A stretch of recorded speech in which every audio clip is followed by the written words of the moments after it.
Hello students, elective 1 સંસ્કૃતના વિદ્યાર્થીઓ, ગયા વખતે આપણે પ્રાસ્તાવિક વિલાસમાં જગન્નાથ કે જે પ્રાસ્તાવિક વિલાસના રચયિતા છે એની કેટલીક દંતકથાઓ વિશે વાત કરતા હતા.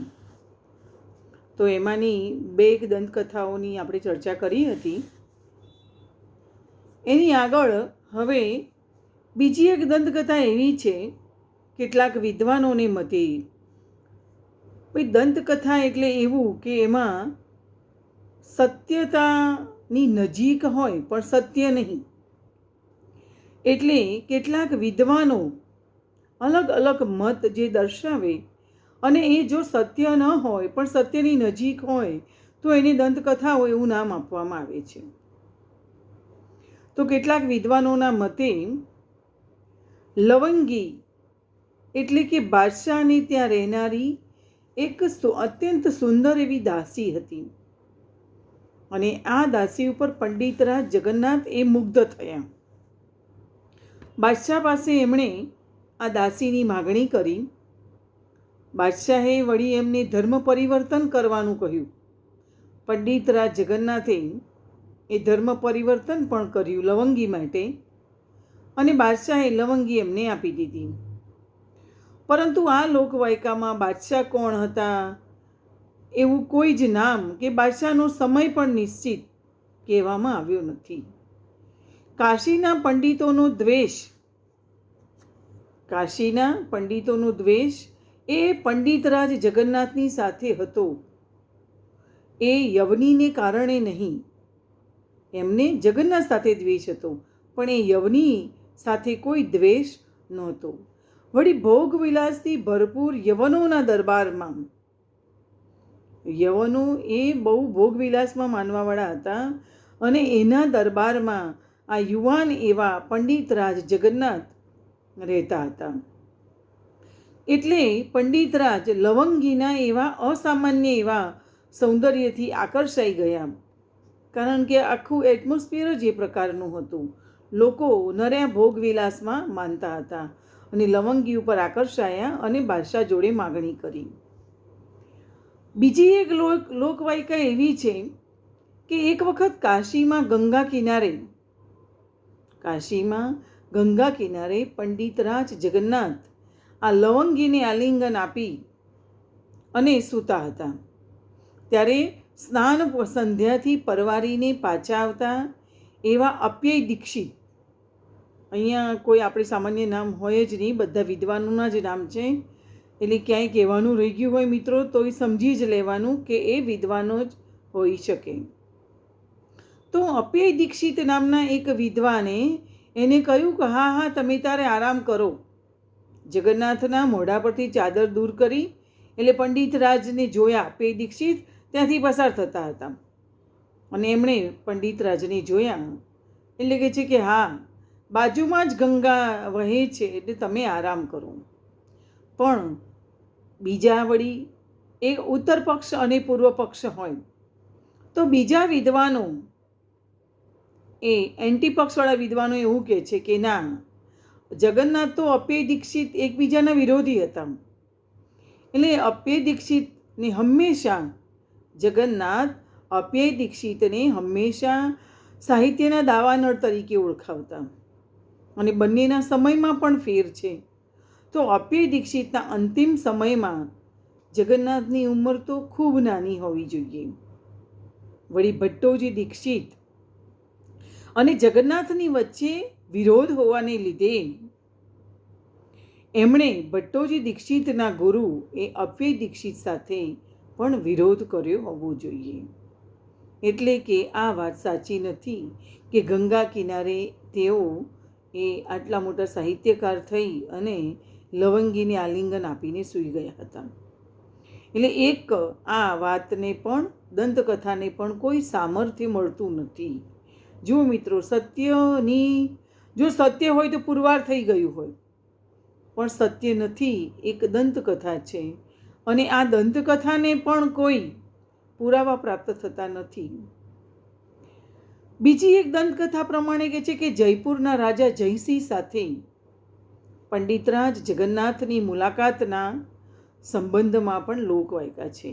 એ જમાનામાં સાહિત્યકારો, વિદ્વાનો એ મોટા મોટા રાજાઓના દરબારમાં આશ્રય પામતા હતા, કારણ કે એમને બીજું તો કોઈ આવકનું સાધન હતું નહીં. એટલે વિદ્વાન રાજાઓના દરબારમાં હોય તો એ કાવ્યો લખે, સાહિત્ય લખે, તો આ બધો ખર્ચો એ રાજાઓ ભોગવે અને પોતે સાહિત્યને સમૃદ્ધ બનાવી શકે. તો જયપુરના રાજા જયસિંહ સાથે જગન્નાથની મુલાકાતના સંબંધમાં પણ એક લોકવાયકા છે. એના રાજ્યમાં કહે છે કે કેટલાક મુલ્લાઓ રહેતા હતા અને એ લોકો વારંવાર એવું કહેતા કે આ જયપુર નરેશ અને એ બધા ક્ષત્રિયો નથી. એ જમાનામાં રાજા હોય મિત્રો, એટલે ક્ષત્રિય હોય મોટે ભાગે, અંશતઃ રાજા હોય એટલે ક્ષત્રિય હોય. તો પરશુરામે ક્ષત્રિયોને માર્યા પછી પૃથ્વી તો કહે છે કે ક્ષત્રિય વગરની થઈ ગઈ હતી. તો આ જયપુર નરેશ રાજા જયસિંહ એ ક્ષત્રિય કેવી રીતે બન્યો? જુઓ, આમાં રાજા બને એટલે આજુબાજુના કેટલાક રજવાડાઓના જે પ્રદેશ અધ્યક્ષ હોય એ લોકોને પણ પાછું અંદર અંદર ઝઘડા હોય. એટલે કે છે કે આ ફલાણા પ્રદેશનો રાજા એ ક્ષત્રિય નથી. તો આ જયપુર નરેશની ઉપર પણ એક આવું લાંછન લગાડવામાં આવ્યું કે એ ક્ષત્રિય નથી. અને તેઓ એમ કહેતા કે અરબી ભાષા એ સંસ્કૃત ભાષાથી પણ પ્રાચીન છે. આપણા જગન્નાથો સંસ્કૃતમાં લખવાવાળા, પેલા બધા મુલ્લાઓ હતા એટલે એ બધા અરબી ભાષામાં લખવાવાળા. અને એ લોકોનું એવું કહેવું હતું કે અરબી ભાષા એ સંસ્કૃતથી પણ જૂની ભાષા છે. આમ તો વૈજ્ઞાનિક રીતે પુરવાર થયું છે મિત્રો કે સંસ્કૃત ભાષાઓમાં જૂનામાં જૂની કોઈ ભાષા હોય તો એ સંસ્કૃત ભાષા છે. જયપુરના મહારાજાને આ વાત હંમેશા ખટકતી. જુઓ, એ જમાનામાં ક્ષત્રિય તો હશે જ, ક્ષત્રિય હોય તો જ એને આ વાત ખટકી. વળી કેટલીક વાર કોઈ વસ્તુ સત્ય હોય પણ કોઈ એક વ્યક્તિ હોય તો એને પુરવાર ન કરી શકે. એટલે જગન્નાથ જેવા વિદ્વાનનો જો એને સપોર્ટ મળે તો વળી પાછું આ પુરવાર થઈ જાય. કાશીની યાત્રાએ જાય છે બે જણા અને પંડિતરાજના પાંડિત્યની એને પ્રશંસા સાંભળી. જયપુર નરેશ એ કાશીની યાત્રાએ જાય છે ને જગન્નાથની પ્રશંસા, એના પાંડિત્યની પ્રશંસા સાંભળી એમને મળીને બે વાત એમની પાસે એને મૂકી અને એના માટે યોગ્ય કરવામાં. હવે એમ કે આમાં તમે નિર્ણય કરો, આ બે વાત હું તમને કહું છું અને આ બે વાતોના યોગ્ય ઉત્તર મુલ્લાઓને હું જરૂર આપીશ અને એમને હું બોલતા બંધ કરીશ. પહેલી વાતનો ઉત્તર તો તુરંત આપી શકાય એમ હતો, પણ બીજી વાતના ઉત્તર માટે જગન્નાથે સમય માંગ્યો અને એ દરમિયાન અરબી ભાષાનો એમણે થોડો અભ્યાસ કરી લીધો. પંડિતરાજ જગન્નાથ એ જયપુરના દરબારમાં હાજર થયા. વળી દરબારમાં મુલ્લાઓને પણ હાજર કરવામાં આવ્યા. પંડિતરાજને પહેલી વાતનો ઉત્તર આપતા જણાવ્યું કે પહેલી વારમાં પૃથ્વીને નિક્ષત્રિય બનાવવામાં આવી તો પછી 20 વખત શું કર્યું? ક્ષત્રિયો પહેલી વખતે જ જો નાશ પામ્યા અને પછી ક્ષત્રિયો રહ્યા નહીં. જો પહેલી વારમાં ક્ષત્રિયો બચી ગયા તો 21મી વાર પછી પણ બચી જ ગયા હોવા જોઈએ. બીજી વાતનો ઉત્તર આપતા એવું જણાવ્યું કે મુસલમાનોના ધર્મગ્રંથ હદીસમાં જણાવવામાં આવ્યું છે કે એ મુસલમાનો, હિન્દુ લોકો જે માને છે એનાથી તમારે ઉલટું માનવું. આ લખાણથી સિદ્ધ થાય છે કે હિન્દુ ધર્મ પહેલો હતો. આપણે એક્ઝામ્પલ લઈએ કે ભાઈ ગયા વર્ષના વિદ્યાર્થીઓ કરતા હતા એવું તમારે કરવાનું નથી. એનો અર્થ નક્કી થઈ ગયો કે પેલા વિદ્યાર્થીઓ એ તમારા સિનિયર જ છે. એમ સંસ્કૃત ભાષા એ હિન્દુઓની ભાષા અને એ ભાષા એમ કે એ લોકો જે કરે એનાથી તમારે ઉલટું કરવું એ તમારા ધર્મગ્રંથમાં લખ્યું છે. તો સંસ્કૃત ભાષા પ્રાચીન છે અને અરબી અર્વાચીન છે. એ પંડિતરાજ જગન્નાથના આવા તર્કબદ્ધ જવાબોથી મુલ્લાઓ મૂંગા થઈ ગયા અને દિલ્હીના બાદશાહ પણ પ્રસન્ન થયા અને જગન્નાથનું સન્માન કર્યું. વળી આગળ એક બીજી દંતકથા છે કે પંડિતરાજ જગન્નાથે પોતાની ભાવભીની ભક્તિથી ગંગાને પ્રસન્ન કરી અને પોતાની સાથે યવની એવી લવંગીને પણ ગંગા સ્નાન કરાવીને પવિત્ર કરી. એ વખતના કાશીના પંડિત સમાજે પણ આશ્ચર્ય અનુભવ્યું. કેટલાક વિદ્વાનો માને છે કે દિલ્હીના દરબારમાં અત્યંત સંપત્તિ પ્રાપ્ત કરી યવન કન્યા સાથે યુવાનીના વિલાસ ભોગવ્યા પછી યવન કન્યા લવંગી એમને છોડીને સ્વર્ગે ગઈ. એના વિયોગમાં પત્ની લવંગી સાથે લગ્ન કર્યા હતા. એ લવંગી મૃત્યુ પામી અને જગન્નાથ ખૂબ દુઃખી થઈ ગયા. દુઃખી થયા એટલે એ કાશી ચાલ્યા ગયા. પણ યવનીના સંસર્ગથી દૂષિત થયેલા પંડિત રાજનો ત્યાંના વિદ્વત સમાજે બહિષ્કાર કર્યો. કારણ કે આપણે આગળ ઉપર જોયું કે યવની એ કદાચ મુસ્લિમ કન્યા હોઈ શકે. એટલે ત્યાંના વિદ્વાનોએ જગન્નાથને ત્યાં ટકવા ના દીધા અને પ્રિયાના વિરહમાં દુઃખી તો હતા, વળી તિરસ્કાર થયો અને ખૂબ દુઃખી થઈને વર્ષા ઋતુના પૂરમાં ગંગા લહેરીનો પાઠ કરતાં કરતાં ગંગામાં કૂદી પડ્યા અને ડૂબી ગયા. વળી આ બે લોકવાયકાઓનું તાત્પર્ય એ છે કે જગન્નાથ પહેલાં તો અપમાનિત થયા અને આ અપમાનની જે વાત છે એમને ભાવિની વિલાસના ચોથા વિલાસમાં છેલ્લા કાવ્યોમાં પ્રગટ કરી છે. આમ છતાં પંડિત રાજે પોતાના છેલ્લા દિવસો મથુરામાં વિતાવ્યા. એમની અમૃત લહેરી, ગંગા લહેરી, અમૃત લહેરી એ શ્લોકોના વર્ણનોમાંથી માલુમ પડે છે કે ચોથા વિલાસના અનેક શ્લોકોથી પંડિત રાજ એ છેલ્લા સમયમાં કૃષ્ણ ભક્તિ કરી હશે અને કૃષ્ણ ભક્તિ કરનારનો વાસ સામાન્ય રીતે મથુરામાં હોય એ વધારે સંભવિત છે. મેં તમને આગળ કહ્યું મિત્રો કે દંતકથાઓ, પંડિત રાજ જગન્નાથની દંતકથા એવો પ્રશ્ન પરીક્ષામાં પૂછાય તો આપણે આટલી બધી દંતકથાઓ કે જે ટેક્સ્ટમાં 7 થી 8 દંતકથાઓ આપી છે બધી જ લખવાની જરૂર નથી. તમે એમાંની કોઈ 2-3 એક તો તમે એનો જે એને શાસ્ત્રાર્થ કર્યો હોય મિત્રો, એ શાસ્ત્રાર્થવાળી જો દંતકથા લખો તો કવિની, કર્તાની અહીંયા વિદ્વત્તા પ્રગટ થાય અને એ વિદ્વત્તા પ્રગટ થાય તો તમને સારા એવા માર્ક્સ પણ પ્રાપ્ત થાય. બરાબર છે. વળી એક પાતશાહનામું એટલે એ જમાનાનો બહુ પ્રતિષ્ઠિત ગ્રંથ, એમાં જગન્નાથના કલાવંતનો ઉલ્લેખ છે. આ વળી કોઈ નવી દંતકથા છે અને એ કહે છે કે 1044માં જગન્નાથ કલાવંતે શાહજહાંને એની પ્રશસ્તિના 12 શ્લોક અર્પણ કર્યા. મેં આગળ પણ કહ્યું મિત્રો કે આપણા સાહિત્યકારો, વિદ્વાનો એ બિચારા રાજાઓના ત્યાં આશ્રિત રહેતા હતા અને સાહિત્યની સેવા કરતા હતા. આનાથી પ્રસન્ન થઈને ચાંદીથી તોડીને એને એ જમાનામાં 4500 રૂપિયા આપ્યા હતા. 1044ની વાત છે મિત્રો, ત્યારે 4500 રૂપિયાની કિંમત કેટલી બધી હશે. અને કવિરાય ને પછી મહાકવિરાયની પદવી એમણે આપી હતી. અને મુગલ દરબારમાં જગન્નાથનું નામ એ પ્રથમ હતું. જગન્નાથ કલાવંત અને પંડિતરાજ જગન્નાથ. જુઓ, પાતશાહનામામાં જગન્નાથ કલાવંત એવું બતાવવામાં આવ્યું છે, પણ કહે છે કે આ જગન્નાથ કલાવંત અને પંડિતરાજ જગન્નાથ એ બે નામ કોઈ જુદા નામ નથી. આ એક જ પ્રસ્તાવિક વિલાસના રચયિતા જે આપણે ભણી રહ્યા છીએ એ બંને એક જ નામ અને એક જ જગન્નાથ છે. વળી સિદ્ધાંત સૌરભ, સમ્રાટ સિદ્ધાંત વગેરે લખનારા પણ જગન્નાથના નામે ઓળખાય છે. કહે છે કે ઈસવીસન 1730માં જયપુર નરેશના દરબારમાં રાજા માટે રેખાગણિત, ક્ષેત્ર વ્યવહાર વગેરે.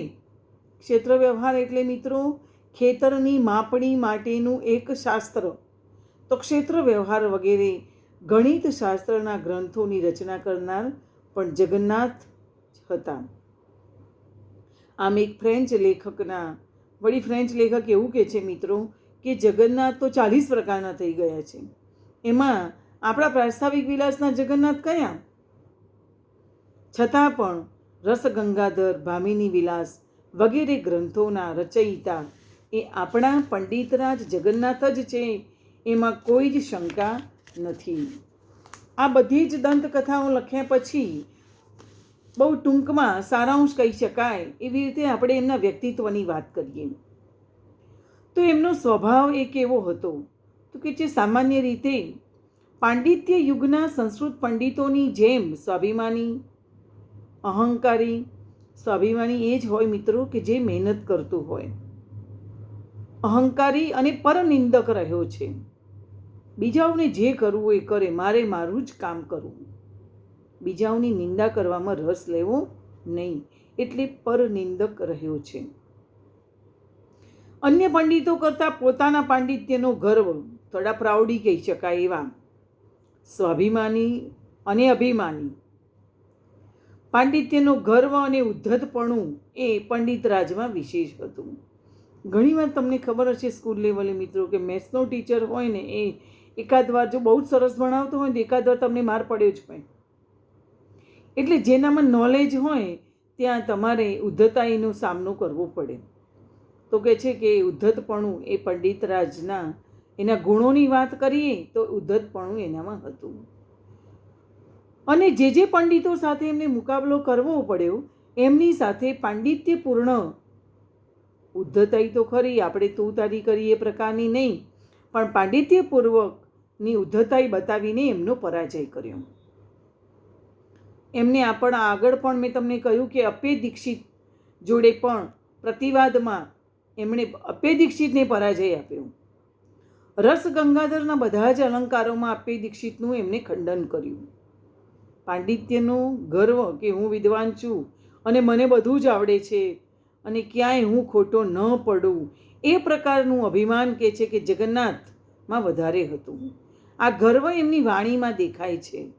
પોતાના ગ્રંથોની, સંસ્કૃત ભાષાની અને પાંડિત્યની પ્રશંસા એમણે પોતે જ કરી છે.